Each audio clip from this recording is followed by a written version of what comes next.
tuanze na taarifa hii ambayo Wakenya wengi wanasubiria kwa hamu na gamu. Haswa wale ni wafuasi wa UDA na wale wa DCP.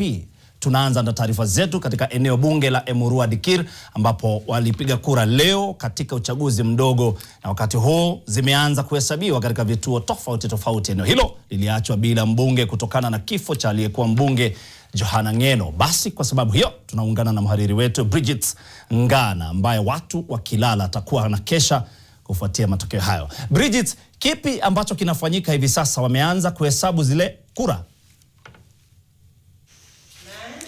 Na Mwitiriri, tuko katika shule ya msingi ya Emurua Dikir na tuko katika moja ya vituo vya kupiga kura ambapo shughuli ya kuhesabu kura inaendelea kwa sasa, na kama vilivyosema kinyang'anyiro hii ni kati ya chama mbili, chama cha UDA na chama cha DCP. Tayari tumetembea katika baadhi ya vituo vya kupiga kura mchana wa leo na tumeweza kushuhudia kwa shughuli hii iliendelea kwa njia mwafaka, na pia kuna ile vurugu ambayo ilionekana katika vituo viwili ambayo kufikia jioni ya leo kamanda wa polisi kaunti hii ya Narok ameweza kuhakikishia wananchi kuwa visa hivyo havikuwa na hasara yoyote na shughuli ya kupiga kura na pia kufungwa kwa vituo vya kupiga kura iliendelea kama ilivyopangwa na IEBC.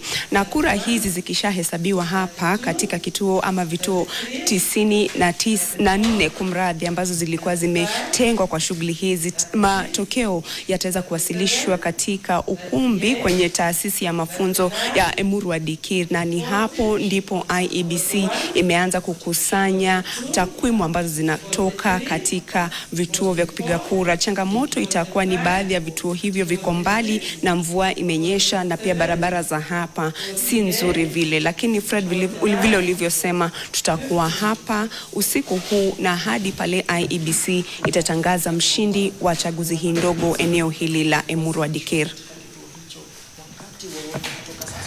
Shukran sana Bridget Ngana, ni taarifa ambayo najua utaifuatilia usiku mzima. Basi baadaye. Sasa twende kutoka hapo Emurua Dikir, tuvuke milima, mabonde ya bonde la Ufa. Sasa tuingie kwenye kaunti tofauti kule Nandi. Kwingineko idadi ndogo ya piga kura imejitokeza katika chaguzi mdogo wa wadi Endo Marakwet Mashariki katika kaunti ya Elgeyo Marakwet, huku chini ya wapiga kura 14,000 wa wadi hiyo wakijitokeza kupiga kura. Hesabu ishaanza tayari na tunaungana sasa na mwanahabari wetu Steve Keter moja kwa moja kutoka eneo hilo. Keter, washaanza kuhesabu?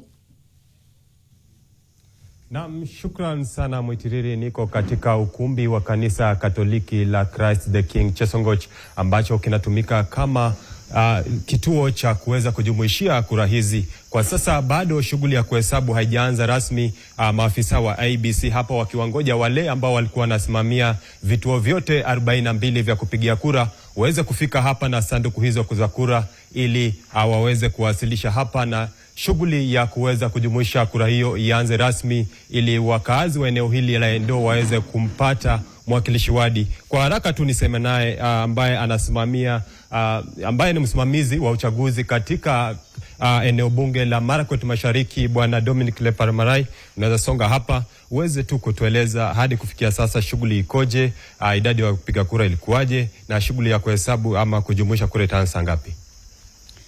Shughuli ya kuhesabu kura inaendelea kwa sasa na wapiga kura wametokezea tuseme 36.5%, karibu watu 5,243 wametokezea kupiga kura, na tuliweza kupiga kura bila shida yoyote. Na kwa sasa ni shughuli ile inaendelea, ni kuhesabu kura katika kituo na hivi karibuni tutaanza kupokea hawa presiding officers. Wakifika hapa ndio tupate nafasi ya kuweza kujumuisha hiyo kura yote na ndio tuweze kujua mshindi ni nani. Shukran sana Bwana Dominic.